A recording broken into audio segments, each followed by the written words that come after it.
400 crore contract ল'বলৈ এজন অসমীয়া কণ্ট্ৰাক্টৰ নাই আমাৰ। তেতিয়া আমি 100 crore এটা কনষ্টিটুৱেঞ্চিত 50-60 crore ঢালি পেলাই MLA ইলেকশ্যন খেলা কেইজন অসমীয়া ওলাব? তেতিয়াতো বাহিৰৰ মানুহ আহি যাব। ৰাজনীতিটো এতিয়া এটা সমাজ সেৱা হৈ থকা নাই, এইটো সমাজৰ বস্তু নহয়। এতিয়া ৰাজনীতিটো এটা বিজনেছ হৈ গ'ল। আপুনি ক'ৰবাত ভাগৰি গ'ল এই 2 বছৰত আপুনি যিটো আশা কৰিছিল গহপুৰৰ কাৰণে? চেণ্ট্ৰেলত কংগ্ৰেছ পাৰ্টীয়ে অসমৰ ইলেকশ্যন 26ত জিকিব লাগিব, চৰকাৰ বনাব লাগিব। মই ভাবাত তেওঁলোক বৰ বেছি ছিৰিয়াছ নাছিলে। ৰাজনীতিত ঠগিব পাৰিব লাগিব। কি কয়? It's not a straight line.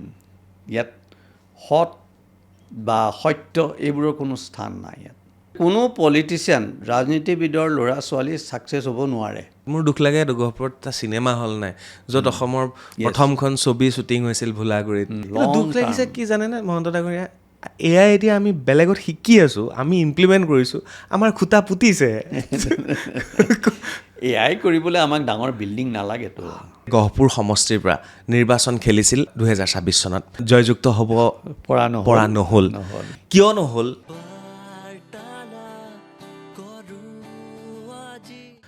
নমস্কাৰ, মই চক্ৰপাণী পৰাশৰ চাবলৈ আৰম্ভ কৰিছে বাৰ্তালাপ। আৰু আজিৰ বাৰ্তালাপত পুনৰ এগৰাকী অতিথি, তেখেত হৈছে হেমন্ত বিজয় মহন্ত ডাঙৰীয়া। আৰু তেখেতক আপোনালোকে চিনি পায়, ভালকৈ চিনি পায়, কাৰণ তেখেতে গহপুৰ সমষ্টিৰ পৰা নিৰ্বাচন খেলিছিল 2026 চনত, কিন্তু দুৰ্ভাগ্যবশতঃ জয়যুক্ত হ'ব পৰা নহ'ল। কিয় নহ'ল, ইয়াৰ আঁৰৰ কিছু কাহিনী। আৰু তেখেত এগৰাকী প্ৰাক্তন আয়কৰ আয়ুক্ত, আপোনালোকে জানে, যথেষ্ট অভিজ্ঞতা সম্পন্ন। আৰু তেনে এগৰাকী ব্যক্তি ইমান বছৰে সেই অভিজ্ঞতা গোটাই তেখেতে ৰাজনীতিত যোগদান কৰিছিল আৰু ভাবিছিল যে সমাজখনলৈ এটা পৰিৱৰ্তন আনিব, তেওঁৰ মনেৰে ভবা সমাজখন গঢ়িব। কিন্তু ৰাজনীতিত চব ভবা কথা সিদ্ধি নহয়। আৰু যাৰ বাবে তেখেতে কিয়নো হাৰিলে, ইয়াত ভুল কি আছে, তেওঁৰ সপোনবোৰৰ কথা আজি আকৌ এবাৰ আমাক ক'বলৈ বিচাৰিছে। গতিকে মই ভাবোঁ গহপুৰ সমষ্টিৰ, আমাৰ নিজৰ সমষ্টিৰ মানুহে এই কথাখিনি শুনিব বুলি আশা কৰিছোঁ।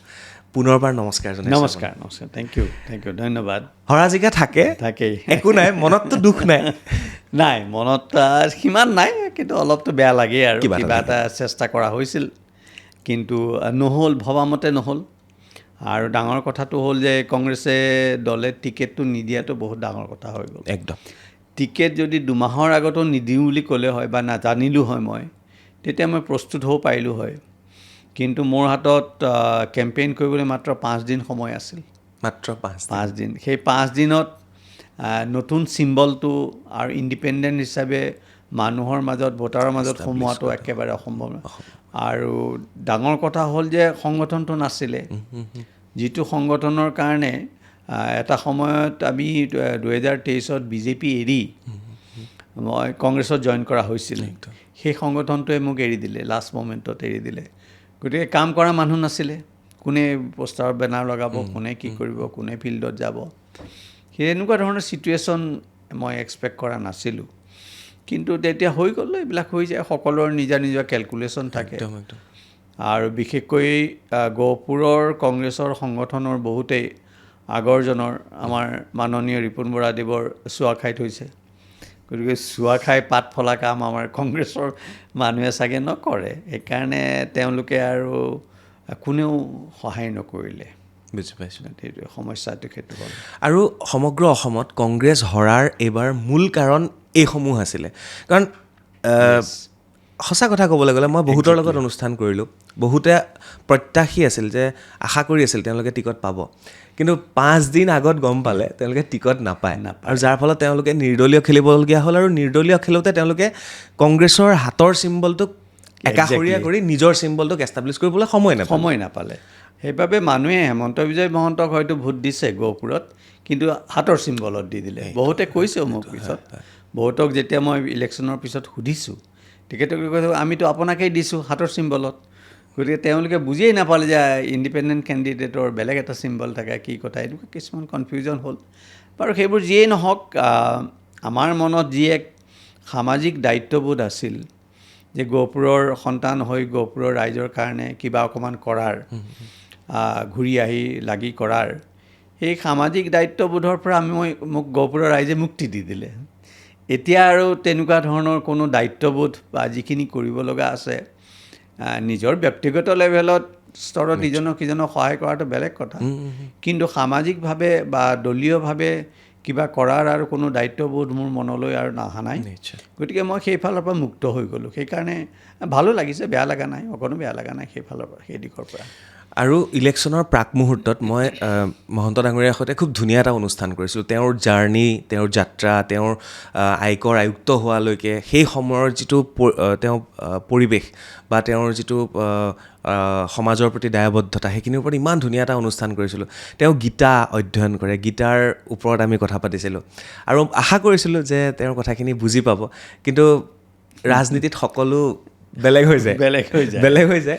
ৰাজনীতিত কয় বহুত ভাল মানুহো ৰাজনীতিত জয় নহয় বুলি কয়, বুজি পালোঁ, চোকা মানুহো নহয়, এনেকুৱা কথা। ইয়াত আচলতে আমাৰ ভোটাৰখিনিয়ে তেখেতসকলে খন্তেকীয়া যিটো লাভ দেখে সেইটোতে আবদ্ধ থাকে, আৰু যিসকল মিডল লেভেলৰ যিসকল কাৰ্যকৰ্তা থাকে তেওঁলোকে প্ৰকৃত পিকচাৰটো ভোটাৰসকলক বুজিব নিদিয়ে। গতিকে তেওঁলোকৰ, আৰু ইয়াত ইলেকশ্যনত এটা ডাঙৰ বস্তু এতিয়া আহি পৰিলে পইচা। মানি গেমটো বহুত ডাঙৰ হৈ গ'ল, এতিয়া আৰু ইলেকশ্যন সহজ নহয়। এতিয়া সমস্যা হৈছে যে 2023 পৰা আমি নিজৰ পকেটৰ পইচা খৰচ কৰি তাত কাম কৰি আছিলোঁ। এতিয়া শেষত এনেকুৱা হ'ল আকৌ পইচা খৰচ কৰি টিকেটটো আনিব লাগিব, টিকেট আনিবলৈও পইচা দিব লাগিব, আৰু কেইজনমানে পইচাৰ কথা কৈছিলে আৰু হয়তো মই দিবলৈ ৰিফিউজ কৰাৰ কাৰণেও তেখেতসকলে টিকেটো নিদিলে। আকৌ পইচা কংগ্ৰেছত আপোনাৰ লগতো হৈছিলে টকা? হৈছিল। কিমানত? সেই নামটো তেনেকুৱা দামৰ কথা নাই, কিন্তু কৈছিলে পইচাৰ কথা। সেইটো গ'ল। তাৰপিছত পইচা দি টিকেট আনিব লাগিব, আনি পইচা দি টিকেট ইলেকশ্যন খেলিব লাগিব। খেলাৰ পিছত ৰাইজে এক্সপেক্ট কৰিব, আশা কৰিব যে আমি ৰাইজৰ কাৰণে আকৌ নিজৰ পকেটৰ পইচা খৰচ কৰি কৰাপশ্যন ফ্ৰী কৰি কোনো ধৰণৰ অসম্ভৱ, এনেকৈ নহয়তো, এইটো অসম্ভৱ। গোটেই বস্তুটো এটা সাংঘাতিক এটা ৰং ডাইৰেকশ্যনত গৈ আছে, আৰু মানি যিটো ইনভলভমেণ্ট আছে পইচাৰ, এইটো বহুত ভয়ানক। কাৰণ আজি কোনোবা এজনৰ পইচা বেছি আছে, তেওঁ পইচা ঢালি কনষ্টিটুৱেঞ্চিত জিকি আহিলে, কাইলৈ যেতিয়া বেলেগ এজন আহি যাব সমান পইচা থকা, তেতিয়াতো তাত পইচাৰ টক্কৰ হ'ব, আৰু তেতিয়া তাত কি আহিব? ভায়োলেন্স আহিব। যিটো বস্তু হৈছে ভাৰতৰ বিভিন্ন ৰাজ্যত আজি পইচাটো ডাঙৰ হৈ থকা নাই, তাত ভায়োলেন্স ডাঙৰ কথা হৈ গৈছে। দুটা বস্তু আছে ৰাজনীতিত, ধনবল, বাহুবল। এই বাহুবলটো বেছি কাম আহিব এতিয়া লাহে লাহে। আৰু এটা ডাঙৰ ডেঞ্জাৰ হ'ল যে আমাৰ কম্পেৰেটিভলি চাবলৈ গ'লে আমাৰ অসমীয়া মানুহৰ ইলেকশ্যনত ইমান পইচা ঢালিব পৰা অসমীয়া মানুহ বহুত কম আছে। গতিকে লাহে লাহে বাহিৰৰ মানুহবিলাক আহিব, পইচা পাতি লৈ আহিব। এতিয়া চাউথৰ ষ্টেট কেইখনত, বিহাৰ, ইউ পি, এইবোৰ জেগাত মানুহবিলাকৰ বহুত পইচা আছে, মাইনিং আছে, কিবা কিবি আছে। বিহাৰটো আহিছেই, বিহাৰটো আহিলেই আৰু আহিব, কাৰণ তেওঁলোকে পইচা ঢেৰ আছে।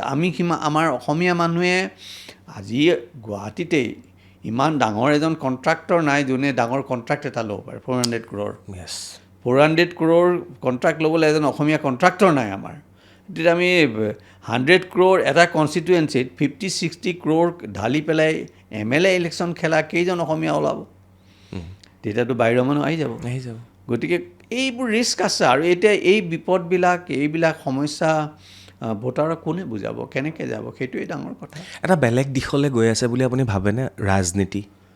সম্পূৰ্ণ গৈছে। সঁচাকৈ চাবলৈ গ'লে অকল অসমত বা ভাৰততে নহয়, গোটেই বিশ্বত ৰাজনীতিটো এতিয়া এটা সমাজ সেৱা হৈ থকা নাই, এইটো সমাজৰ বস্তু নহয়। এতিয়া ৰাজনীতিটো এটা বিজনেছ হৈ গ'ল, এটা সাংঘাতিক বিজনেছ। আগতে ৰাজনীতি সমাজ সেৱাৰ লোকে ৰাজনীতি কৰে, বিজনেছমেনে তেওঁলোকক সহায় কৰে, আৰু তেওঁলোকে যেতিয়া ৰাজনীতিৰ ক্ষমতাত আহে বিজনেছমেনখিনিক তেওঁলোকৰ লবি বনাই অলপ চলপ সহায় কৰে। সেইটো আছিল পৃথিৱীত, গোটেই পৃথিৱীত। এতিয়া সেইটো নহয়, বিজনেছমেনবিলাকে নিজেই আহি গ'ল, বিজনেছবিলাক নিজেই আহি গ'ল। USA-ত কওক, ৰাছিয়াত কওক, ইণ্ডিয়াৰ বিভিন্ন ষ্টেটত কওক, ইণ্ডিয়াত কওক, চবতে বিজনেছমেনখিনি আহি গ'ল। আৰু ডাঙৰ কথা হ'ল এতিয়া সকলোতে এজন বা দুজন মানুহে গোটেই ছিষ্টেমটো হাতত লৈ ল'লে। ৰাছিয়াত কওঁ, আমি নৰ্থ কোৰিয়াত আমি দেখিছোঁ, চাইনাত আমি দেখিছোঁ, যিকোনো দেশ, চাউথ আমেৰিকান দেশ কেইখনত দেখিছোঁ, পাকিস্তান চবতে মানে কি হৈছে গোটেই পৃথিৱীত এই কেইজনমান মানুহে বিজনেছ আৰু টকাৰ কাৰণে তেওঁলোকে গোটেই ছিষ্টেমটো কণ্ট্ৰলত আনি ল'লে বাকীবিলাক হাতৰ পুতলা বাকী MLA MP এইবোৰ মিনিষ্টাৰ ছিষ্টেম এইবোৰ চব আৰু লগে লগে যিবোৰ অনুষ্ঠান ইনষ্টিটিউশ্যন আছিলে সেইবিলাক লাহে লাহে ব্ৰেক হ'ব ধৰিছে গতিকে এইটো আমি এটা নিউ পলিটিকেল অৰ্ডাৰ বুলি ক'ব পাৰোঁ নিউ ৱৰ্ল্ড অৰ্ডাৰ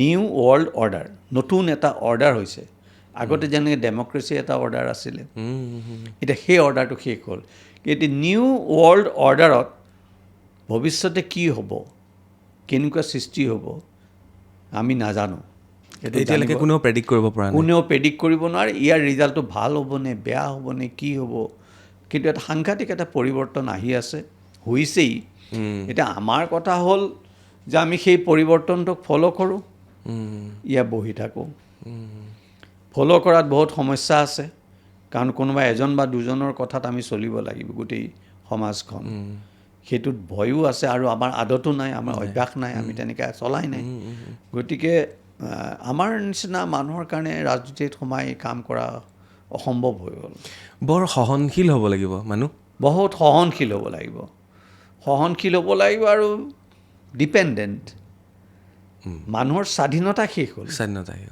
মানুহৰ কোনো ফ্ৰীডম নাই এইটো বহুত ছাউথ আমেৰিকান কাণ্ট্ৰিবিলাকততো সেইটোৱে হয় যোনে তোষামোদ কৰিব পাৰিব তোষামোদ আৰু তেওঁলোকৰ কৰোণাত জীয়াই থাকিব লাগিব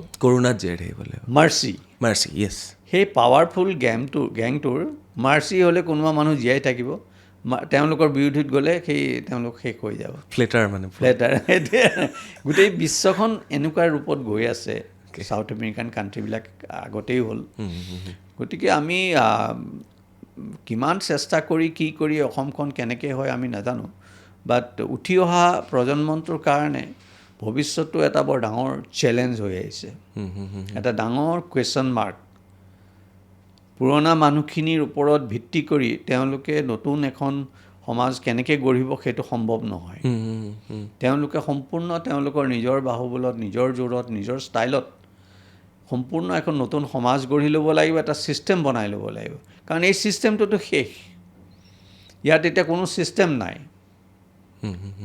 ছিষ্টেম নাই চব ভেক ভাওনা এইবোৰ গোটেই ইনষ্টিটিউশ্যন শেষ হৈ গ'ল গতিকে এই ছিষ্টেমবিলাক নতুনকৈ বনাবলৈ হ'লে নতুন প্ৰজন্মই কি ধৰণে চিন্তা কৰে সেয়া সময়ৰ আহ্বান আমি চাব লাগিব নতুন প্ৰজন্ম বুলি কোৱাৰ লগে লগে নতুন দল এটাৰ সৃষ্টি হৈছে এইটো এটা ৰিপল হয় এটা সৰু ঢৌ সাগৰত যেনেকৈ সৰু সৰু ঢৌ আহে এই ঢৌবিলাক আহি আছে বেয়া নহয় যিটো কক্ৰ'চ পাৰ্টিৰ কথা এইবিলাক ঢৌ আহি থাকিব বহুত আহিব এনেকুৱা ঢৌ ইয়াৰ আগতে নিৰ্ভয় আন্দোলন এটা হৈছিলে দিল্লীত এইবিলাক ঢৌ সৰু সৰু ঢৌ আহি থাকে এই ঢৌবিলাকে এটা সময়ত গৈ চুনামি হয়গৈ এই ঢৌবোৰ এনেই নহয় এইবোৰ ইগন'ৰ কৰিব নোৱাৰি এই ঢৌবিলাক ইণ্ডিকেশ্যন হয় এটা চাপ খাই থকা ডাব খাই থকা এটা ডাঙৰ অনুভূতিৰ এটা ইণ্ডিকেশ্যন হয় সৰু সৰু ঢৌবিলাক আজি হয়তো সেই ঢৌটোৱে গোটেই ছিষ্টেমটো চেঞ্জ কৰিব নোৱাৰিব পাৰে কাৰণ তেওঁৰ সংখ্যা কম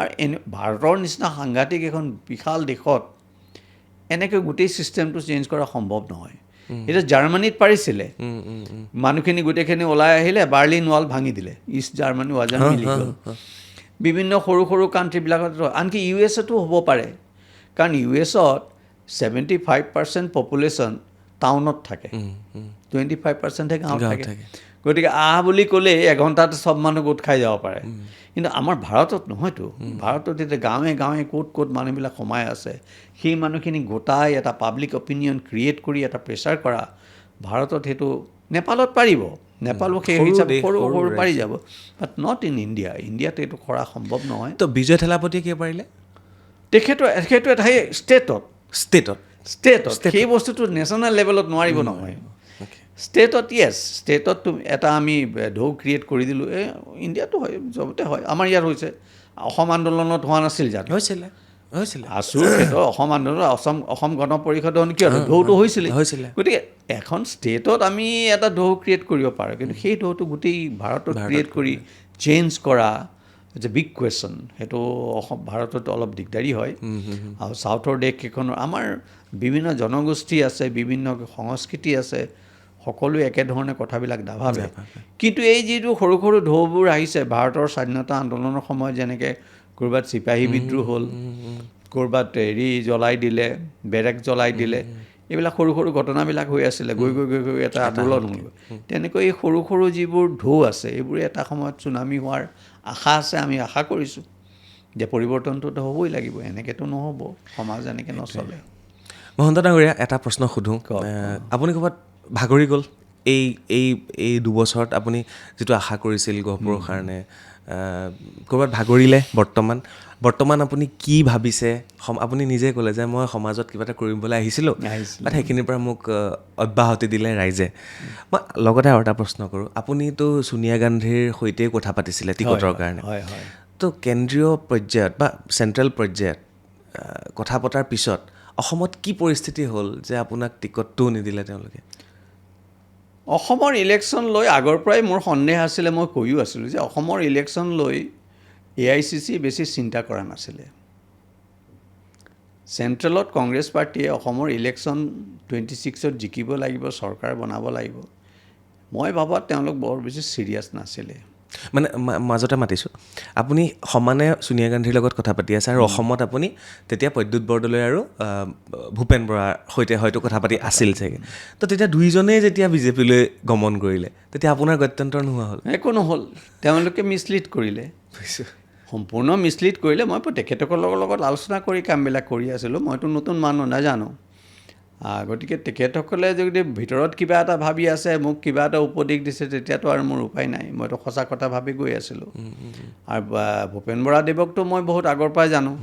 প্ৰদ্যুৎ বৰদলৈদেৱক মই একেবাৰে JNUত থকা দিনৰ পৰা মই জানো। তেখেতক মোৰ লগত মই আলোচনা কৰোঁ, মোক বহুত তেখেতে উপদেশো দিয়ে। তেওঁ JNUত পঢ়া, আপুনিও পঢ়া? JNUত পঢ়া, আমাৰ লগত একেলগৰ ছিনিয়ৰ আছিলে আমাৰ। নিৰ্মলা সীতাৰমণ একেলগে আছিলে, তেখেতৰ একে বেটছৰ, আমাৰ মোতকৈ ছিনিয়ৰ, আৰু দুইজন ছিনিয়ৰ।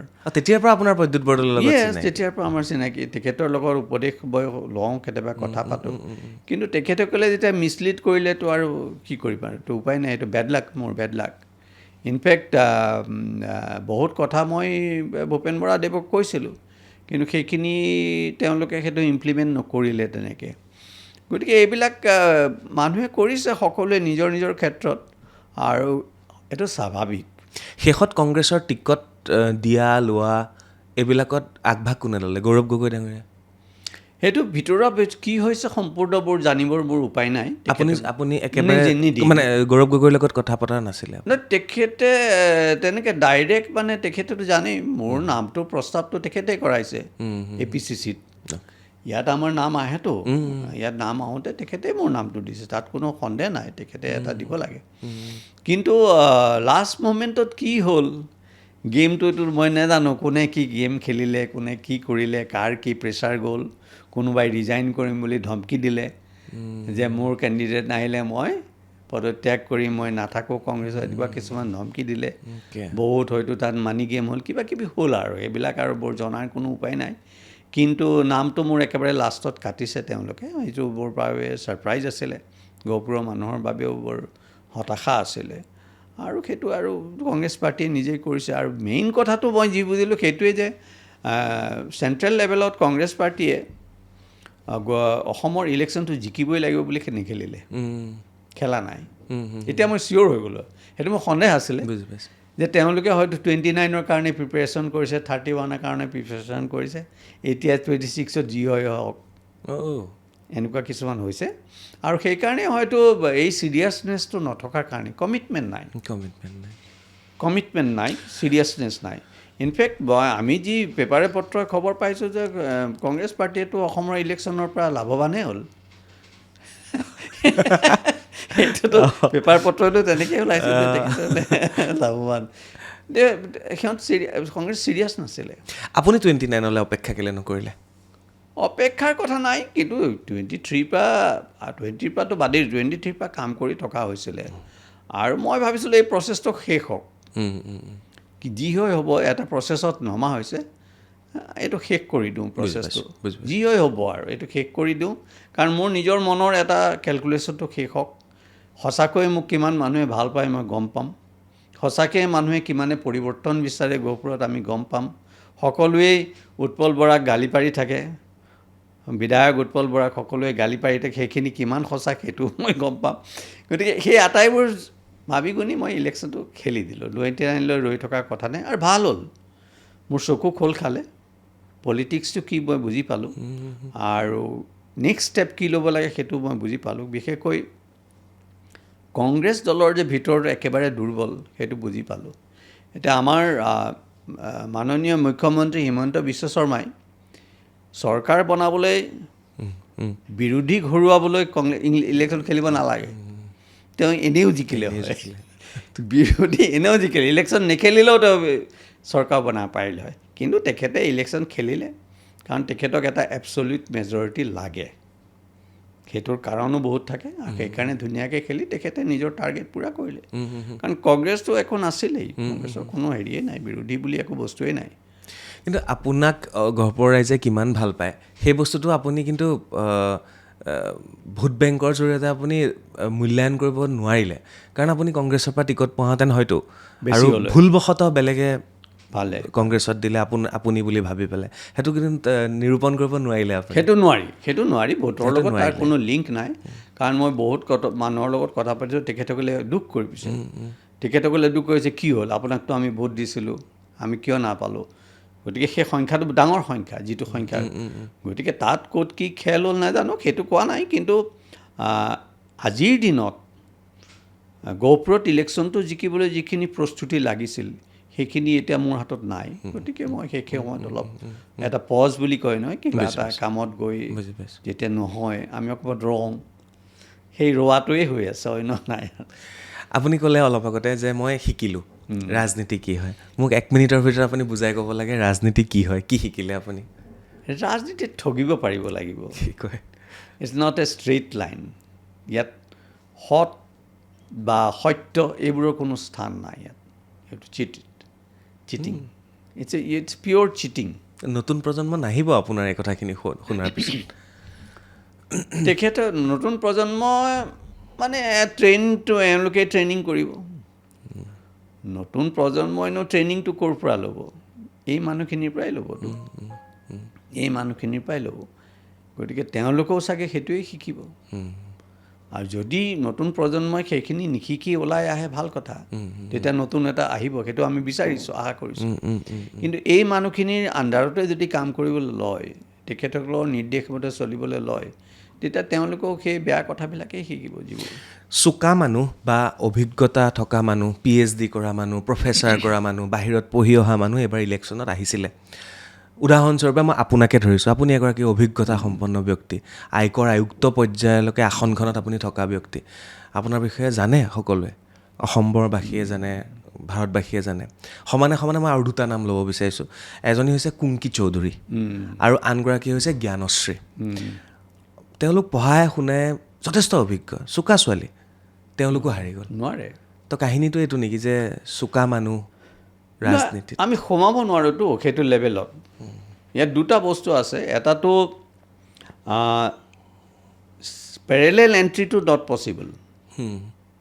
আমাৰতো পেৰেলেল এণ্ট্ৰি হৈছেতো, যে আমি বেলেগ এঠাইত আছিলোঁ, বেলেগ কাম কৰিছোঁ, পোনপটীয়াকৈ আহি MLA ইলেকশ্যন খেলিবলৈ নামি গ'লোঁ। সেইটো এটা পেৰেলেল এণ্ট্ৰি হ'ল, সেইটো বহুত ডিফিকাল্ট আছে।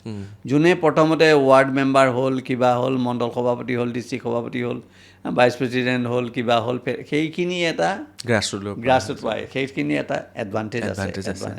আৰু 2 নম্বৰ কথাটো হ'ল পলিটিক্সৰ যিবিলাক সৰু সুৰা কাৰণ আছে সেইবোৰ আমি বুজি নাপাওঁ। আমি মানুহক বিশ্বাস কৰোঁতো। কোনোবা এজন আহি ক'লে যে অমুকত এইখিনি লাগে, ইমানটো পইচা লাগে, আমি পইচাটো দিলোঁ, সেই পইচাটো তেওঁ নিজৰ পকেটত যে থৈ দিব নিদিব আমি নাজানো। যিজন ওস্তাদ পলিটিচিয়ান থাকে তেওঁ জানে, তেওঁ কিছুমান পইচা পানীত পেলাবলৈ থৈ দিয়ে। যিবিলাক পুৰণা পলিটিচিয়ান তেওঁ জানে মোৰ এই পইচাখিনি পানীত পৰিলে 50,000 টকা এনেই গ'ল, তেওঁ সেইটো গাত নালাগে। কিন্তু আমাৰ গাত লাগি যায়, নতুন জেগাত নপৰিলেগে নাই। আমাৰ নতুন মানুহ আহিলে এইকেইজনৰ বেয়া লাগিছে বোৰ, মানে বিশেষকৈ 2গৰাকী মহিলা ইমান উৎসাহী, বহুত কামত আহিলে হয়, বহুত কামত আহিলে হয়, যি পাৰ্টিৰে নহওক। আজি কংগ্ৰেছৰ পৰা আহিছে তেওঁলোক পলিটিচিয়ান, তেওঁলোকক আগবাঢ়ি আহি দিবলৈ কয়, কাইলৈ হয়তো তেওঁলোকে বিজেপি কৰক, কিন্তু সমাজৰ কামটো কৰিবই না আল্টিমেটলি কৈ থৈ। এই মানুহখিনিক আঁতৰাই থোৱাটো আমাৰ কাৰণে লোকচান, এটা বহুত ডাঙৰ লোকচান হৈছে এইটো। নিশ্চয়। মই এবাৰ আগতেও ইলেকশ্যনৰ আগত এটা কেলকুলেশ্যন কৰিছিলোঁ, আপুনি মোক কৈছিলে যে মই ইমান ভোট পাম এনেকৈ, সেইখিনি মোৰ ভিডিঅ' আছে। তো সেইখিনিৰ লগত যদি আজিৰ পডকাষ্টটো মই এফালে আগৰখিনি লগাই পিছৰখিনি লগাওঁ, তেতিয়াহ'লে আকাশ পাতাল পাৰ্থক্য, বহুত পাৰ্থক্য। চ' সেই বস্তুটো ইমান কম ভোট পোৱাটো কেনেকৈ সহ্য কৰিলে, মোক সেইটো এবাৰ কওক। সহ্য মানে আপুনি 2000 মান পালে? 2000 মানে পোৱা হৈছে। সহ্যটো মানে উপায়টো নাই। মানুহ যিখিনি বিজেপি ভোট আহিলে হয়, সেই বিজেপি ভোটখিনি মোক কংগ্ৰেছৰ টিকেট নিদিয়াৰ কাৰণে আকৌ বিজেপিত ঘূৰি গ'ল। বিজেপিৰ বহুত মানুহে আমাক ভোট দিলে হয়, কংগ্ৰেছৰখিনিতো আছেই। যিখিনি আজি কংগ্ৰেছে ডক্টৰ শংকৰজ্যোতি কুতুমে ভোট পাইছে, সেইখিনিতো চলিড ভোট কংগ্ৰেছৰ। তেওঁ কিমানমান পালে? তেওঁ পালে আই থিংক 46,000। তেওঁলোকে সেইখিনিতো আমাৰ চলিড ভোট কংগ্ৰেছৰ। সেইখিনিৰ উপৰিও মইতো কৈ যে বিজেপিৰ ভোট আহিলে হয়, এতিয়া সেই বিজেপিৰ ভোটখিনি গুচি গ'ল, টিকেট নিদিয়াৰ লগে লগে আকৌ বিজেপিত গুচি গ'ল। সেইটো এটা ডাঙৰ লছ হৈ গ'ল। আৰু যিহেতু কংগ্ৰেছৰ মানুহখিনি আছে, তেওঁলোকে দেখিলে যে ইণ্ডিপেণ্ডেণ্ট কেণ্ডিডেট হৈ হেমন্ত জিকিব নোৱাৰে, তাতকৈ আমি কংগ্ৰেছক দিয়াই ভাল, শংকৰজ্যোতি কুতুমকে দিয়াই ভাল। এনেকুৱা কিছুমান বহুত হৈ গৈছে। আৰু মুঠতে টিকেটটো নিদিয়াটো, এনেই জেনেৰেলি এনেকুৱা এটা ছিটুৱেশ্যনত কি হয়, ইলেকশ্যন নেখেলি মই বহি যাব লাগিছিলে। মানে এটা বস্তু আপুনি ফিল কৰিলেনে যে কংগ্ৰেছত এতিয়াও পৰিয়ালকেন্দ্ৰিক ৰাজনীতিটো আছে? কাৰণ পিতৃৰ পৰা পুত্ৰই পালে। অসম গণ পৰিষদত গহপুৰৰ গণেশ কুটুমৰ পুত্ৰ শংকৰ কুটুম, হয়নে? তেওঁকে দিয়া হ'ল আল্টিমেটলি। এইটো কংগ্ৰেছে খোলে, কিন্তু মই আপোনাক আজি আপোনাৰ মাধ্যমেৰে খোলাখুলিকৈ ক'ব বিচাৰিছোঁ, আপোনালোকে পৰীক্ষা কৰি চাব পাৰে, ৰিচাৰ্চ কৰি চাব পাৰে যে কোনো পলিটিচিয়ান, ৰাজনীতিবিদৰ ল'ৰা ছোৱালী ছাকচেছ হ'ব নোৱাৰে। কেনেকৈ ক'লে এইটো কথা আপুনি চাই লওক, গোটেই ভাৰতত চাওক, অসমত চাওক, কিবা এটা পষ্টলৈকে পাৰিব। কোনোবাই ডিষ্ট্ৰিক্ট সভাপতি হ'ল, কোনোবাই ষ্টেট লেভেলত সাধাৰণ সম্পাদক হ'ল, এইবোৰ কিবা কিবি এটা পষ্ট ধৰি চলি থাকিব পাৰিব। প্ৰধানমন্ত্ৰীৰ পুতেক প্ৰধানমন্ত্ৰী নোৱাৰে। কোনো ছাকচেছ হোৱা নাই আজিলৈকে, এক্সেপ্ট ওৱান, ৰাজীৱ গান্ধী। সেইটোতো আৰু কিন্তু টাইম নাপালে, আনফৰ্চুনেটলি তেওঁ টাইম নাপালে। বাকী পলিটিচিয়ানৰ মই এইটো নিজে অনুভৱ কৰিছোঁ ভালকৈ ৰিচাৰ্চ কৰি, কোনো ৰাজনীতিবিদৰ ল'ৰা ছোৱালী ছাকচেছ হ'ব নোৱাৰে, ৰাজনীতিত ছাকচেছ হ'ব নিবিচাৰে। মুখ্যমন্ত্ৰীৰ পুতেক মুখ্যমন্ত্ৰী হ'ব নোৱাৰে। ইনফেক্ট মই অনুৰোধ জনাম, আপোনাৰ থ্ৰুদি আজি আপোনাৰ প্লেটফৰ্মতে অনুৰোধ জনাম যে যিমান আমাৰ ৰাজনীতিবিদ আছে, পলিটিচিয়ান আছে, তেওঁলোকৰ ল'ৰা ছোৱালীক তেওঁলোকে ৰাজনীতিত নানিবলৈ, কিবা এটা বেলেগ কৰি দিয়ক, হস্পিটেল এখন খুলি দিয়ক, স্কুল এখন খুলি দিয়ক, তেওঁলোকে যি কৰে কৰক। কিন্তু ৰাজনীতিত আনি তেওঁলোকৰ নিজৰ জীৱনটোও ধ্বংস কৰিছে, পইচা পাতিবোৰ লোকচান কৰিছে, সমাজৰো লোকচান হ'ব। তেওঁলোকে নোৱাৰে কাৰণ আছে, এনেই কোৱা নাই, এনালাইচিছ আছে, কাৰণ আছে। কাৰণটো হ'ল তেওঁলোকে সৰুৰ পৰাই ৰাজনীতি, যিসকল মই মাজতে অহা কথা কোৱা নাই, যিবিলাক সৰুৰ পৰা ৰাজনীতি ডাঙৰ আনকি আমাৰ প্ৰয়াত মুখ্যমন্ত্ৰী তৰুণ গগৈদেৱৰ ফেমিলি যথেষ্ট ৰিজাৰ্ভ ফেমিলি, ভাল ফেমিলি, কোনো হেৰি নাই, মেডামে কোনো ধৰণৰ পলিটিক্সত ভাগ নলয়, সদায় ঘৰখন চাই ভাল চাই, সেইখন ঘৰৰে এক্সাম্পল দি মই ক'ব বিচাৰোঁ। তেওঁ সৰুৰ পৰা যেতিয়া আহে, ল'ৰা ছোৱালীয়ে, তেওঁৰ সন্তান ল'ৰা ছোৱালীয়ে মাক বাপেকৰ পৰা যিখিনি কনচেনট্ৰেশ্যন পাব লাগে, মনোযোগ পাব লাগে, এটেনশ্যন পাব লাগে, সেইটো নাপায়। যিকোনো কাৰণত সেই এটেনশ্যনটো নাপায়। পাব্লিকৰ নহয়, মাক বাপেকৰ সময় নাপায়।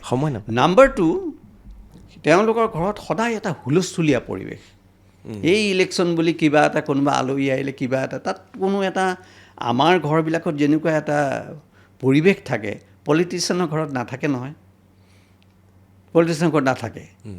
আৰু নাম্বাৰ 3, তেওঁলোকে বহুত বস্তু ফ্ৰীত পায়। এতিয়া আমাৰ ল'ৰা ছোৱালী বাছত উঠি স্কুল যাব, এজন পলিটিচিয়ানৰ ল'ৰা ছোৱালী বাছত নাযায়, সেই MLA MP গাড়ীখনত যাব, টিকেটত যাব, কিবা এটা কোনোবা লগত দুজন মানুহ যাব, দে আৰ অলৱেজ প্ৰটেক্টেড। এই তিনিটাৰ কাৰণত মই ভাবোঁ, মই চাইক'লজিষ্ট নহয়, মই মনোবিজ্ঞানীও নহয়, কিন্তু কোনোবা মনোবিজ্ঞানীয়ে আমাক ক'ব পাৰে, এই তিনিটা কাৰণত তেওঁলোকৰ চাইল্ডহুডটো এনেকৈ ডেভেলপ হয় যে they are not fit for leadership, public leadership. আৰু সেইকাৰণে যদি যিসকলে বোলে বাপেকৰ তলতে ছত্ৰছায়াত এনেই বহি থাকিম, তেওঁলোকৰ কথা বেলেগ।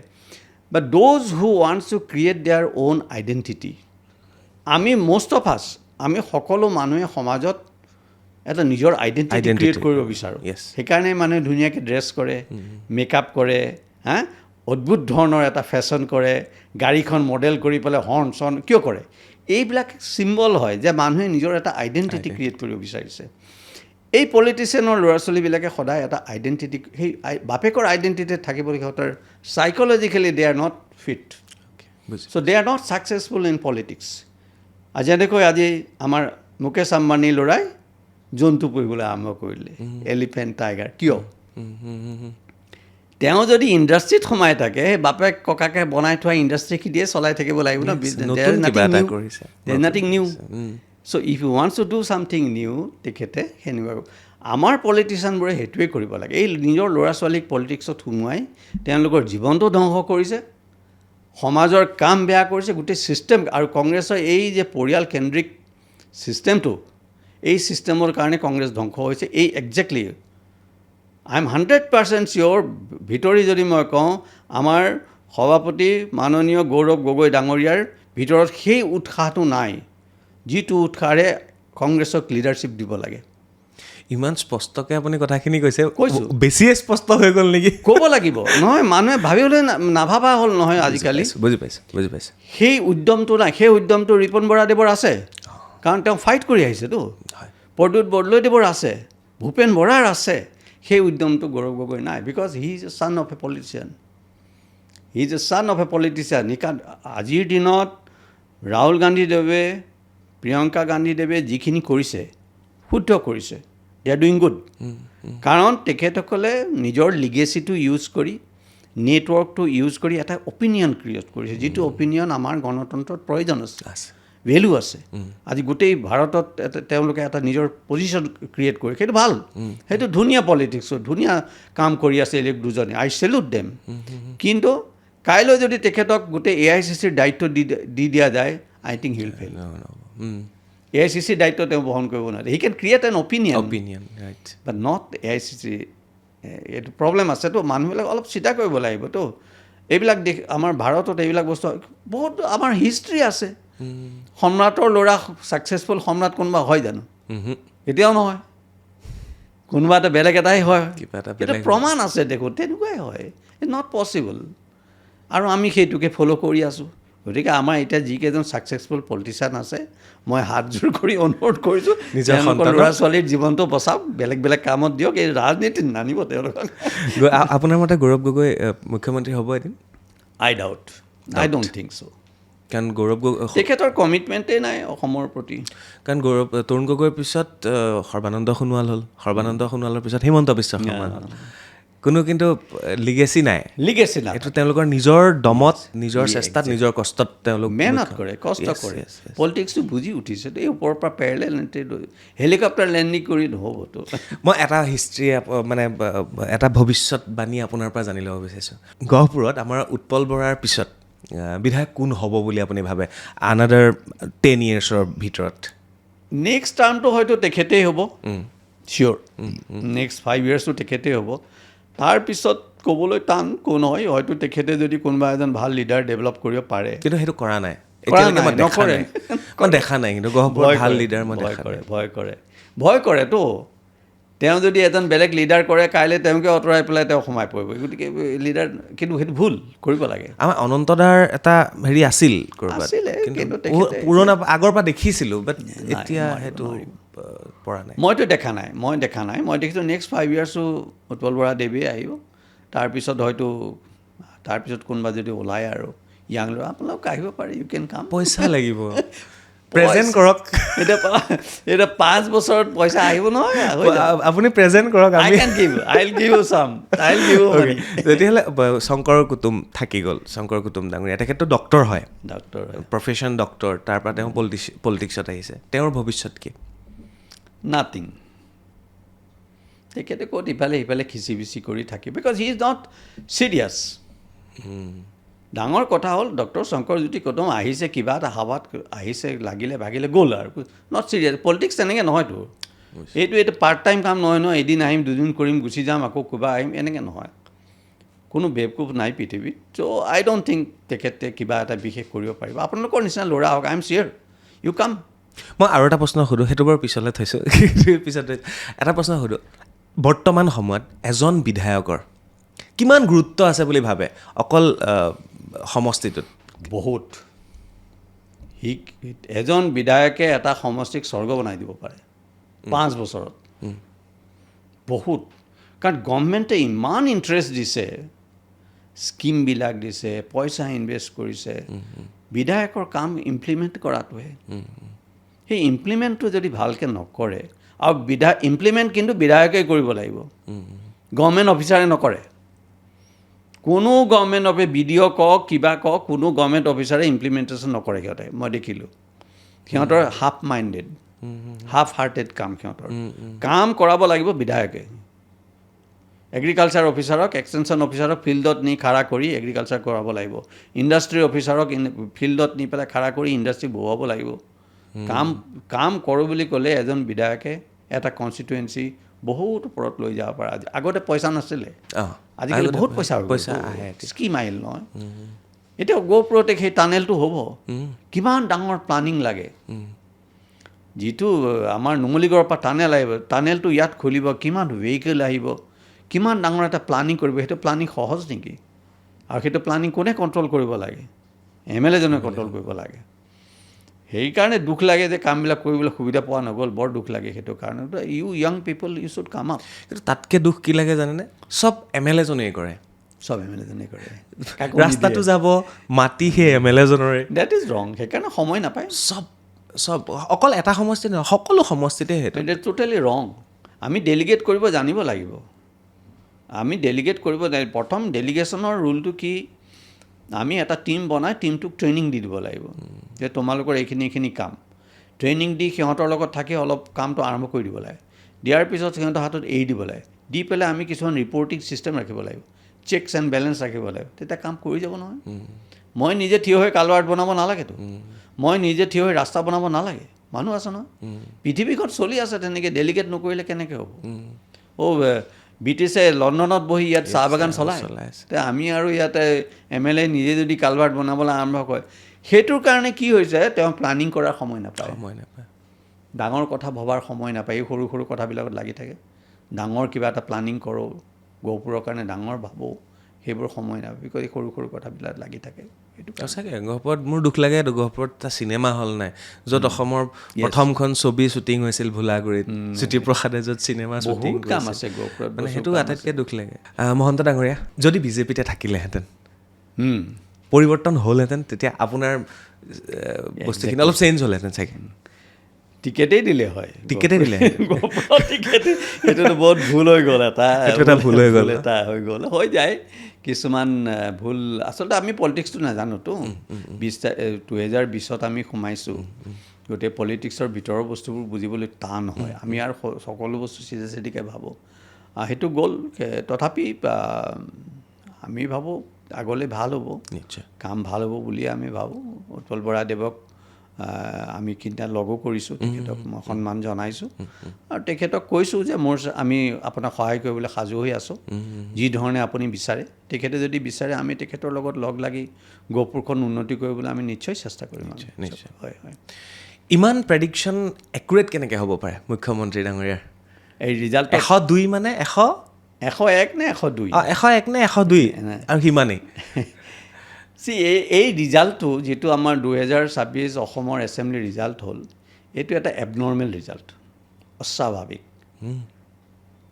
অস্বাভাৱিক এটা আননেচাৰেল ৰিজাল্ট ইয়াৰ কাৰণ আছে ষ্টেটিষ্টিক্স জানে নহয় আপুনি ষ্টেটিষ্টিক্স 12-12টা বুলি কয় ষ্টেটিষ্টিক্সত এটা ৰুল আছে যিটো কোৱা হয় নৰ্মেল ডিষ্ট্ৰিবিউশ্যন কাৰ্ভ কাৰ্ভটো এনেকুৱা হয় লেফ্ট ৰেট বুলি কয় আৰু নৰ্মেল ডিষ্ট্ৰিবিউশ্যন কাৰ্ভটোৰ বাহিৰত যিবিলাক থাকে সেইবিলাক আউটলায়াৰ বুলি কোৱা হয় এই ইলেকশ্যনটো কোনোবাই যদি আমাৰ অসমৰ ইলেকশ্যন পেটাৰ্ণটো নৰ্মেল ডিষ্ট্ৰিবিউশ্যন কাৰ্ভত পেলাই দিয়ে এইটো আউটলায়াৰত পৰিব ষ্টেটিষ্টিকেলি ইউ কেন প্ৰুভ ইট মই এনেই কোৱা নাই যদি আমাৰ নৰ্মেল কি হ'ল হয় 72, 73 অঁ তাতকৈ বেছি হ'ব নালাগে নৰ্মেলত আৰু যিটো তেখেতে পাৰিলেও হয় ইলেকশ্যন নকৰিলেও পাৰিলে হয় কিন্তু ইলেকশ্যনটো তেখেতে খেলিব লগা হ'ল কাৰণ অন্য কিছুমান কম্পালশ্যন আছিলে হি নিডেড এবছলিউট মেজৰিটি এবছলিউট গতিকে কিন্তু এটা কথা কওঁ মই যেনেকেই নহওক যিটো ৰিজাল্ট ওলাল সেইটো শুদ্ধ ৰিজাল্ট শুদ্ধ ৰিজাল্ট আমাৰ ভোটাৰে যিটো ভোট দিছে শুদ্ধ ভোট দিছে কোনো ভুল নাই কাৰণ বিৰোধী বুলি কোনো নাছিলে কিন্তু কংগ্ৰেছে বাৰে বাৰে কৈ আছিলে EVM-ত খেলি মেলি হৈছে কিবা EVM-ৰ কথাটো চাওক আমাৰ অসমৰ ইলেকশ্যনত যোৱা 15-20 বছৰ আৰু হয়তো আগলৈও 15-20 বছৰ আমাৰ এজনেই যাদুকৰ আছে সেই যাদুঘৰৰ যাদুৰ যি ছৰিডাল সেই ছৰিডালেৰে ইলেকশ্যন চলি আছে তেখেতৰ ইচ্ছাত ক'ত ভোট কোন জিকিব কোন হাৰিব কিমান ভোটত জিকিব কিমান হাৰিব সেই গোটেইখিনি তেখেতেই জানিব 25 বছৰ হ'লতো 25 বছৰ আৰু কৰিব গতিকে সেই যাদুৰ যিডাল ছৰি সেইটো অসমীয়াত কি বুলি ক'ম যাদুৰ ছৰি বা মেজিকেল ৱেন বুলি কয় ৱেন যাদুৰ ছৰিডাল যিডাল যাদুৰ লাঠিডাল সেইডাল লাঠি কি আমি সকলোৱে অনুমান কৰিব পাৰোঁ পৃথিৱীত কিছুমান বস্তু আমি সকলোৱে জানো এইটো সত্য বাট ইউ কান প্ৰুভ ইট তাত এটা টিপিকেল ৱৰ্ড আছে সেই ৱৰ্ডটো মই পাহৰি গ'লোঁ টিপিকেল অকাল্ট বুলি কয় অকাল্ট ইংৰাজীত যেনেকৈ ট্ৰাম্পৰ উইনিঙত পুটিনৰ হাত আছে বুলি চবেই জানে বাট ইউ কান প্ৰুভ ইট এনেকুৱা ধৰণৰ কথা কিছুমান আছে আৰু এতিয়া আৰু সেইটোত এটা ডাঙৰ কুৱেশ্যন আহি পৰে weather and justify the means এইটো যুগে যুগে শতিকাই শতিকাই এই প্ৰশ্নটো আহিছে weather and justify the means তাৰমানে যদি আমাৰ এণ্ডটো শুদ্ধ হয় ৰিজাল্টটো শুদ্ধ হয় যিকোনো মিনছ আমি যদি লওঁ সেইটো শুদ্ধ হ'ব এইটো এটা ডিবেট আছে ডাঙৰ ফিলচফিকেল ডিবেট আছে সকলোৱে ডিবেট কৰে weather and justify the means এনে আৰু দ্বিতীয়তে কয় love and war everything is fair in love and war সেইটোও কয় everything is fair in love and war গতিকে যেনেকেই নিজিকক EVM মেনিপুলেশ্যন কৰি জিকক বা যেনেকেই নিজিকক ইয়াৰ 2-3টা ফল আউট আছে যে ইলেকশ্যনটো মিনিংলেছ হৈ গ'ল এতিয়া আমাৰ মীৰা বৰঠাকুৰ বাইদেৱে কৈছেই যে ইলেকশ্যন নেখেলোঁ আৰু তেখেত বহুত দুখিত হৈছে ইনফেক্ট হাৰি পেলাই তেখেতে যিমান দুখিত হৈছে মই নাভাবোঁ ইভেন গৌৰৱ গগৈ সিমান দুখিত হৈছে মীৰা বাইদেউৰ কাৰণে বেয়া লাগে তেখেতে বহুত দুখ পাইছে লাগি থকা মানুহ গতিকে তেখেতে যিটো কৈছে যে ইলেকশ্যন নেখেলোঁ আৰু এতিয়া চিটুৱেশ্যনটো সেইফালে গৈ আছে আৰু ইলেকশ্যন যে যেনেকৈ ৰাছিয়াত ইলেকশ্যনৰ কিবা মিনিং আছে জানো একো নাই পাকিস্তানত কিবা মিনিং আছে শ্ৰীলংকাত একো মিনিং নাই গতিকে এই ইলেকশ্যনটো মিনিংলেছ হৈ গৈ আছে দিনে মই আগতে কৈছোঁ নিউ ৱৰ্ল্ড অৰ্ডাৰ এইটো এই নিউ ৱৰ্ল্ড অৰ্ডাৰৰ এটা স্বৰূপ হয় তেওঁলোকে যিটো কৰি আছে everything is fair in love and war guns and roses যেনেকৈ তো আমাৰ চক্ৰবেহুত অভিমন্যুক বধ কৰি দিলে গোটেইকেইজনে এতিয়া কৰিবে কয় ইটছ ৱাৰ অভিমন্যু বীৰ তেখেতে আহিছে যুদ্ধ কৰিবলৈ যুদ্ধততো মৰিবই লাগিব সেইটো এভৰিথিং ইজ ফেয়াৰ এনেকুৱা ধৰণৰ কথা কিছুমান কিন্তু বেছিক বস্তুটোকে আমি পাৱাৰত কেনেকৈ আহোঁ ডাঙৰ কথা নহয় পাৱাৰত অহাৰ পিছত আমি শুদ্ধ কামটো কৰোঁ তেতিয়া কিন্তু ধৰ্ম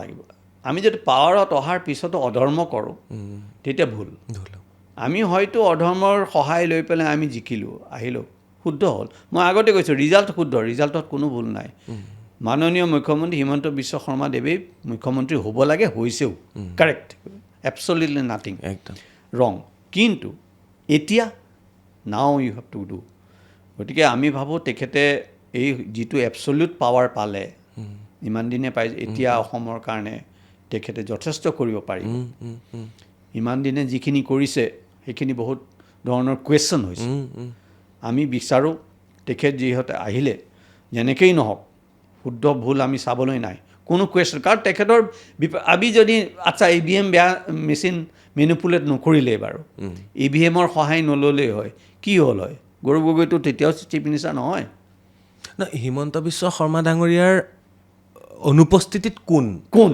সেই বস্তুটোৱে ডাঙৰ কথা। গতিকে EVM ইউজলেছ। আমি ইলেকশ্যন নপতাকৈ তেখেতক আমি চিফ মিনিষ্টাৰ পাতি থ'ব পাৰোঁ, বাকীখিনি প্ৰচেছে। গতিকে সেইটো শুদ্ধ আছে। কিন্তু আমাৰ ৰিকুৱেষ্ট এইটো অসমৰ মানুহে, আজি আমি অসমখন বহুত সমস্যাত আছোঁ। তেখেত যিহেতু এইটো পাৱাৰত আহিছে, এতিয়া নাও হি হেজ টু ডেলিভাৰ। তেতিয়া মানুহে তেখেতক পূজা কৰিব ভৱিষ্যতেও অসমত। আৰু আমাৰ মানুহবিলাকৰ এটা ভুল, যেনে হাইস্কুল এই গাঁৱত যেতিয়া ফুটবল খেলে, কোনোবা এটাই ফুটবল ভাল খেলিলে চবেই চিঞৰে পেলে ইটছ ইজ ৰং। এতিয়া হিমন্ত বিশ্ব শৰ্মা কোনোবাই বিষ্ণুৰ অৱতাৰ, কোনোবাই যোগা শস্ত্ৰাকো, এইবিলাক you should not make a man god. তেতিয়া লষ্ট হয়, তেওঁৰ কোৱালিটি খাৰাপ হ'ব। ভাগ্য ভাল তেখেতে বুজি ডিনাই কৰিছে যে মোক যোগ চৰ্চা নক'ব, মোক নালাগে, সেইটো ভাল কথা।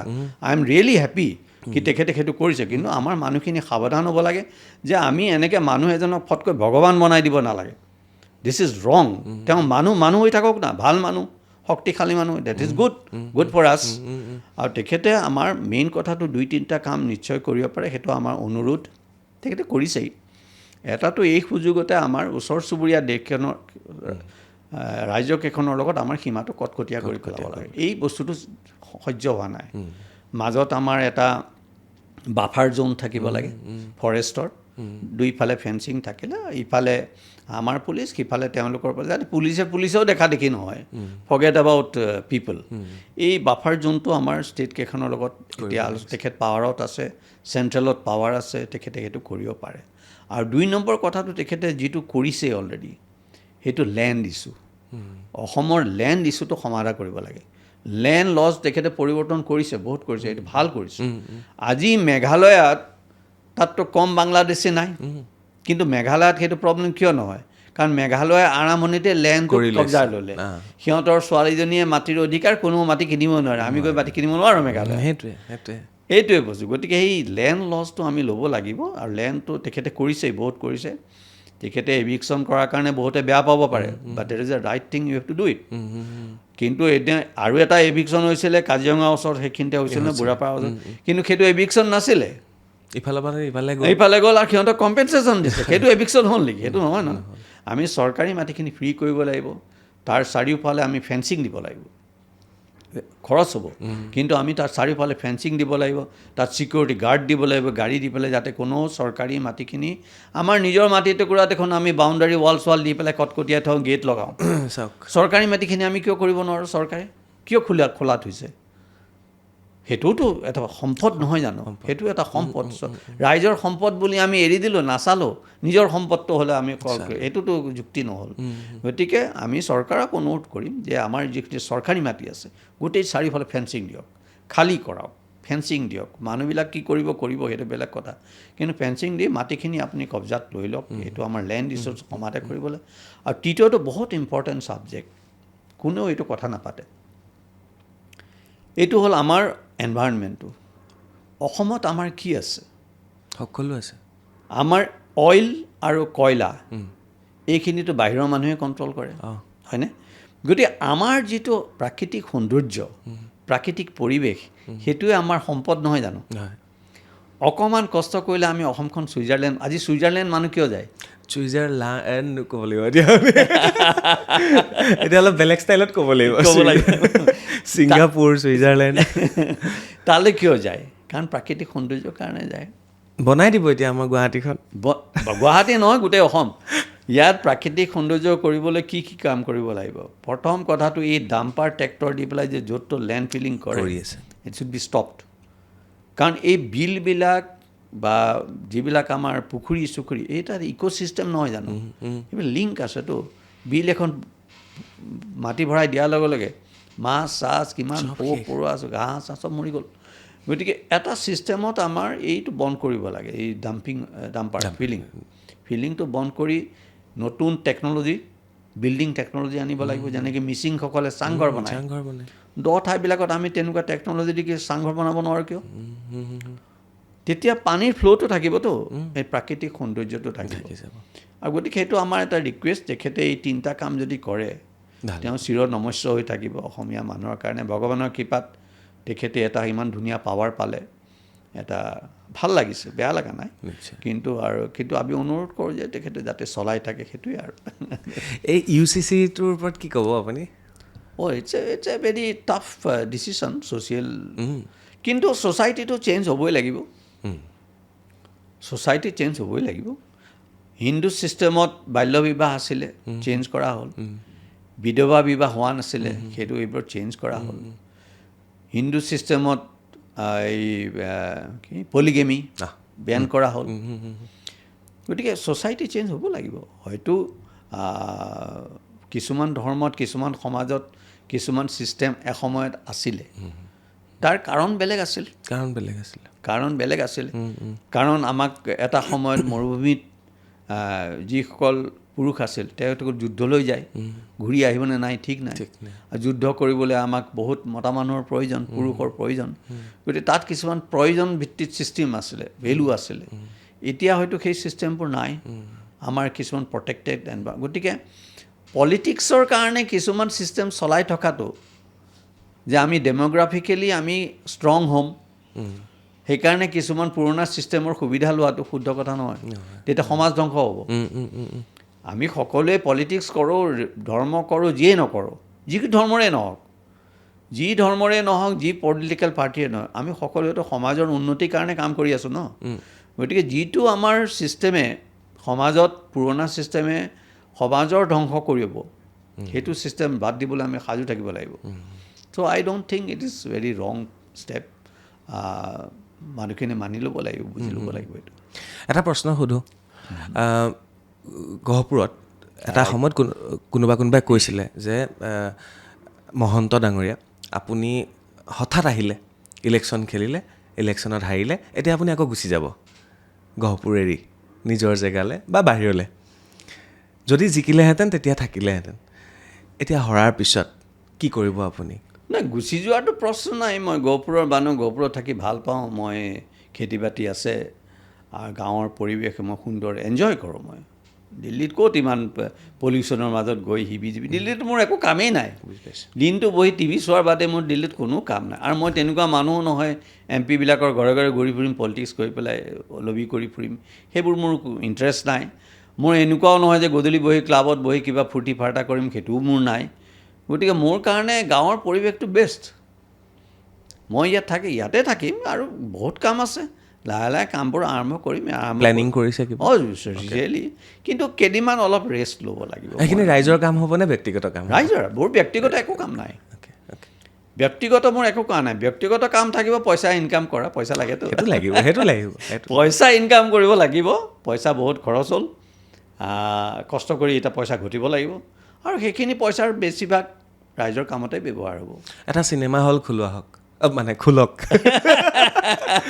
গহপুৰত লাগে চিনেমা হল এটা, ভাবিব লাগিব। বেয়া সঁচাকৈ খুব ভাল কথা কৰিম, বেয়া নহয়। কিন্তু আমাৰ উৎপল বৰাদেৱ আছে, তেখেত আৰু ইমান ধনী মানুহ, তেখেতে কৰিব চাগে। আমি ভাবিমহে, তেখেতে কৰিয়েই পেলায়। আমি ভাবিম তেওঁ কৰিব, আৰু বেলেগ মানুহ আছে কৰি পেলাবও পাৰে। গতিকে সেইটো কোনো নাই। ভোলাগুৰিত AI ইউনিভাৰ্চিটি আহি আছে, কিছু কাম হ'ব বুলি আশা কৰিছোঁ গহপুৰত। ভাল প্লানিঙত নহয়, কাম হয়, কিন্তু প্লানিং লাগে। দুখ লাগিছে কি জানেনে মহন্ত ডাঙৰীয়া, AI এতিয়া আমি বেলেগত শিকি আছোঁ, আমি ইমপ্লিমেণ্ট কৰিছোঁ, আমাৰ খুটা পুতিছে। AI কৰিবলৈ আমাক ডাঙৰ বিল্ডিং নালাগেতো। AI কৰিবলৈতো টিঙৰ চালি এখন দি AC কেইটামান ফিট কৰিলে কাম হৈ যাব, ঘৰৰ পৰাই হৈ যায়। বস্তুটো কি হৈছে, কনকলতা ইউনিভাৰ্চিটিত আমি চবে বিল্ডিংটোত গুৰুত্ব দি আছোঁ। মোৰ একেবাৰে ওচৰতে। আমি গুৰুত্ব দিব লাগে কাৰিকুলামটোত।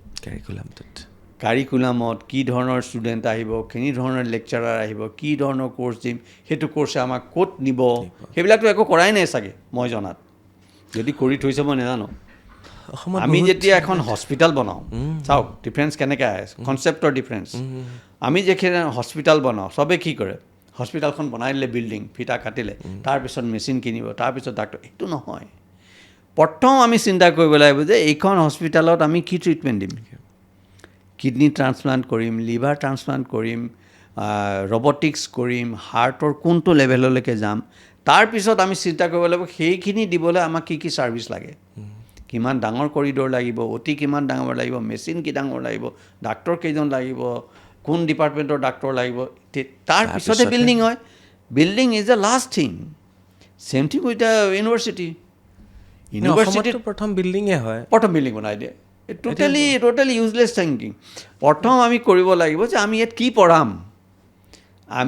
কি পঢ়াম যিটো অসমৰ বাকী কেইখন ইউনিভাৰ্চিটিত নাই বা ইণ্ডিয়াত নাই তেতিয়াহে ষ্টুডেণ্ট আহিব যিটো ডিমাণ্ড আছে ডিমাণ্ড আছে যে আমাৰ অসমত এইটো বস্তু হ'লে ভাল আছিলে কিন্তু ইয়াত কোনো এখন ইউনিভাৰ্চিটি লোৱা নাই গতিকে আমি কনকলতা সেইটো দিয়াৰ পিছত আমি ডেভেলপ কৰোঁ যে আমাক ইমানটা ৰুম লাগিব ইমানজন ফেকাল্টি বহিব ইমানটো লেব লাগিব ইমানটো ষ্টুডেণ্ট বহিব সেইবিলাকতো মই নাভাবোঁ ইহঁতে কৰিছে কোনোৱে কিবা এটা কিন্তু এইবিলাক কৰাৰ প্ৰয়োজন অলপ লং টাৰ্ম প্লানিং লাগে সঁচাকৈ অসমত প্ৰথম বিল্ডিংকেইটা হয় তাৰপিছতে ৰোগী চিকিৎসক নাথাকে ইকুইপমেণ্ট নাথাকে শিক্ষাৰ ক্ষেত্ৰত বিল্ডিংকেইটা হ'ল টিচাৰ নাথাকে এইবিলাক সমস্যা নিউজত পাই থাকোঁ ৰেগুলাৰ বাৰু যি কি নহওক শেষৰ ফালে আহোঁ ডাঙৰীয়া গীতাখন লৈ আহিছে আজি আপুনি কেইটামান চেপ্টাৰত কিবা কিবি ভৰাই আনিছে হয়তো চাই থকা হয়তো মাজে মাজে ইয়াৰ আগৰ অনুষ্ঠানটোত আপুনি খুব ধুনীয়াকৈ গীতাৰ পৰা কিছু কথা কৈছিলে আৰু মোকো দেউতাই কয় বা কোনোবাই কয় যে জীৱনত কেতিয়াবা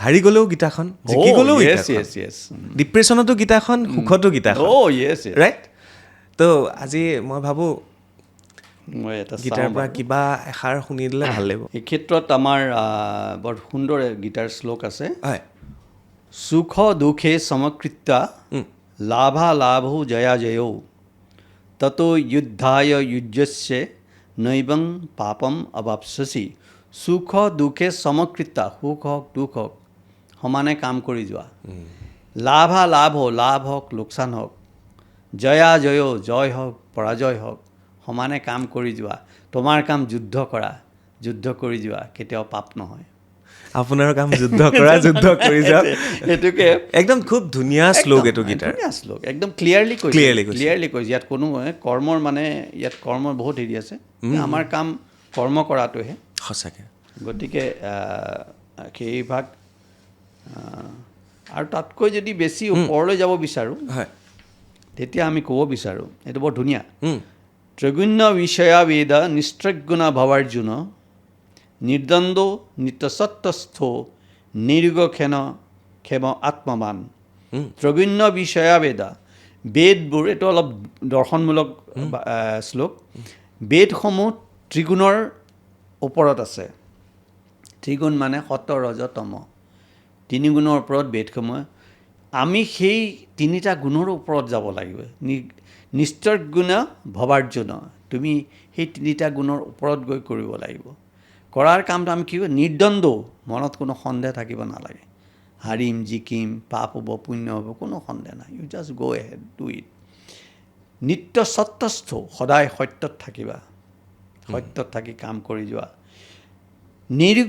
ক্ষেম এইটো বহুত ইণ্টাৰেষ্টিং ক্ষেম মানে ধৰি থকা এই যে এতিয়া মই কিছুমান পলিটিচিয়ানে ৰাজনীতিবিদে যে পলিটিক্সত হাৰিছে লোকচান হৈছে খেলিয়ে থাকিব আকৌ হ'ব সেইটো ক্ষেম আৰু এটা এইটো হয় নেকি ক্ষেমটো যে আপোনাক মই বেয়া পালোঁ সেইটো ধৰিয়ে থাকি সেইটো ধৰি থকাটোৱে ক্ষেম যিকোনো বস্তু ধৰি থকাটো বিশেষকৈ ইয়াত সিহঁতে কৈছে সম্পত্তিৰ ক্ষেত্ৰত কৈছে ক্ষেমটো এই ক্ষেমটো সম্পত্তি তোমাৰ সম্পত্তি বা নাম যে মই এইটো নাম লাগিবই মোক এইবাৰ পদ্মশ্ৰী পদ্মভূষণ ভাৰত ৰত্ন লাগিব এইবোৰ ক্ষেম এইটো লাগিবই মোক এইবোৰ ক্ষেম ক্ষেম হয় আমি ক্ষেম আঁতৰাই কৰ্ম কৰিব লাগিব গতিকে কৰ্মৰ বিষয়ে শ্ৰীমদ ভাগৱত গীতাত সম্পূৰ্ণ কৈছে খালি আমি বুজিব লাগে আৰু কৰি যাব লাগে আৰু শ্ৰীমদ ভাগৱত গীতাৰ যিখিনি জ্ঞান এইখিনি পৰম জ্ঞান ইয়াৰ ওপৰত আৰু কোনো জ্ঞান নাই পৃথিৱীৰ যিকোনো ধৰ্ম আমি যদি লওঁ এনি ধৰ্ম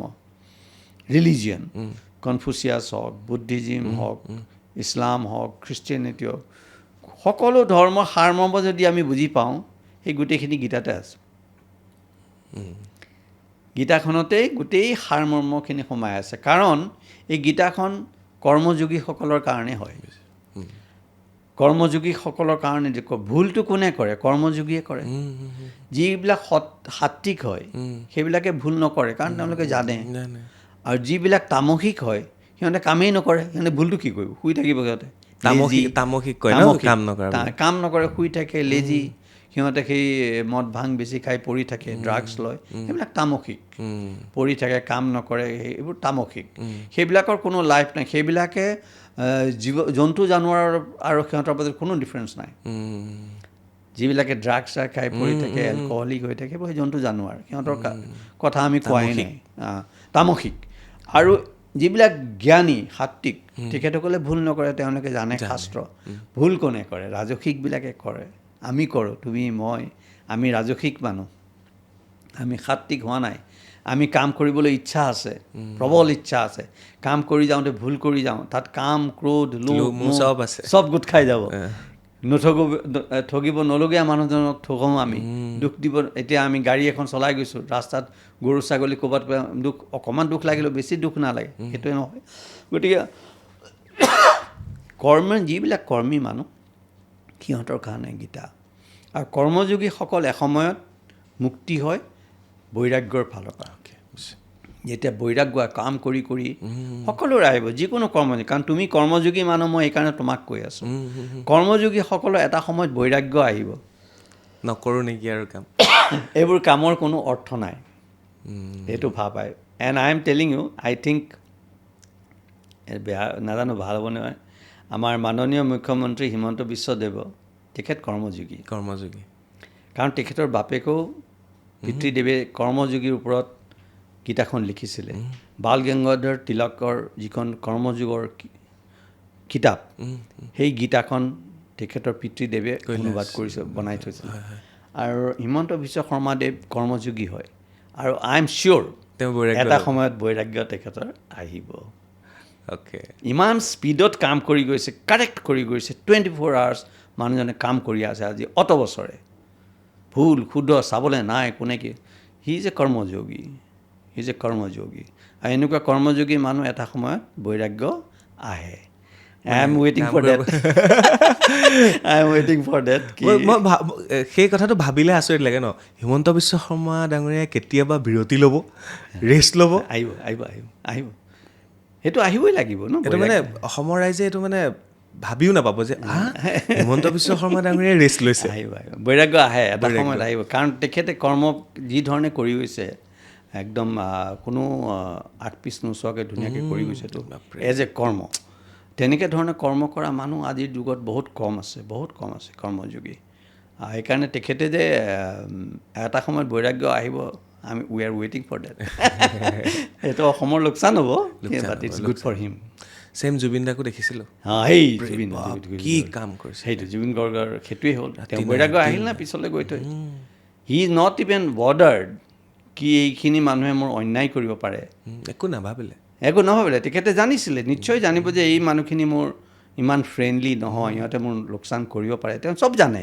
মই নাভাবোঁ, মই বৰ বেছি ক্ল'জ নহয় তেখেতৰ, বাট আই কেন মেক আউট যে তেখেতে হি ডিডন্ট বডাৰ, সেই বৈৰাগ্য কৰি গ'ল কাম। বৈৰাগ্য। শেষৰ ফালে আহিলোঁ। Thank you. খুব ভাল লাগিলে, আৰু ভাল লাগিছে এইকাৰণে যে আপুনি মানে কি বুলি ক'ম, বিজয় নোহোৱাৰ পিছতো ইমান ধুনীয়াকৈ হাঁহি মুখেৰে ফূৰ্তি ফাৰ্তেৰে আগুৱাই আহিছে। সেইকাৰণে চাগে আপোনাৰ নামতে হেমন্ত বিজয় মহন্ত লিখা আছে। সদায় বিজয় সোমাই আছে ভিতৰত, হৰা জিকা পিছৰ কথা। বিজয়টো আমাৰ মনৰ ভিতৰত আছে, মাজত আছে, মাজত আছে ন, হেমন্ত বিজয় মহন্ত। থেংক ইউ ছ' মাছ। আহিলে শেষত কৈ যাওক, লিভিং ৰিলেশ্যনশ্বিপৰ ওপৰত যিটো আইন আহিল বা যিখিনি কৰিলে, UCCৰ ওপৰতে হ'ব নেকি গোটেই বস্তুটো? UCCৰ লগতে সেইটো গোট খাই গৈছে বস্তুটো। লিভ ইন ৰিলেশ্যনশ্বিপ এইটো এটা বহুত ডাঙৰ বস্তু, আৰু আই থিংক আমাৰ মুখ্যমন্ত্ৰী ডাঙৰীয়াই যিটো ষ্টেপ লৈছে, it's a correct step, nothing wrong it. কাৰণ মেৰিজটো কি বস্তু? Marriage is a social institution, এটা সামাজিক প্ৰথা নহয় জানো? মেৰিজটো এটা সমাজৰ মাজেৰে হ'ব লাগিব, সমাজৰ নিয়মৰ মাজেৰে হ'ব লাগিব, নহ'লেতো সমাজৰ বাহিৰত হ'ল। একদম। আৰু লিভ ইন ৰিলেশ্যনটোতো মেৰিজ হ'ব নোৱাৰে, তাত কোনো কমিটমেণ্ট নাই। মেৰিজত কমিটমেণ্ট আছে। আমি যেতিয়া অগ্নি দেৱতাক সাক্ষী কৰি ঘৰৰ পৰিয়াল বন্ধু বৰ্গৰ ওপৰত গোটেই ৰাতিটো বহি আমি ল'ৰাই ছোৱালীক, ছোৱালীয়ে ল'ৰাক যিটো কমিটমেণ্ট দিয়ে, সেই কমিটমেণ্টটো আমাৰ জীৱনৰ কাৰণে নহয় জানো? এতিয়া সেই কমিটমেণ্টটো লিভ ইন ৰিলেশ্যনশ্বিপত নাথাকে নহয়। কিবা কাৰণত মেৰিজ ফেইল হ'ল, তাৰপিছত ডিভ'ৰ্চ হ'ল, ওলাই আহিল, সেইটো বেলেগ কথা। সেইটো আজিকালি আধুনিক যুগত সেইটো সম্ভৱ, কাৰণ ছোৱালীজনীও ইণ্ডিপেণ্ডেণ্ট হয়, আগতে নাছিলে, ফাইনেন্সিয়েলি তেওঁ ডিপেণ্ডেণ্ট আছিলে, গতিকে মেৰিজ লাইফত দুখ পালেওতো সহ্য কৰি থাকিব লগা হয়। আজিকালি সেইটো নহয়, নাৰীসকল ইণ্ডিপেণ্ডেণ্ট হ'ল, মেৰিজ লাইফত সুখ নহ'লে ওলাই আহে, সেইটো বেলেগ কথা।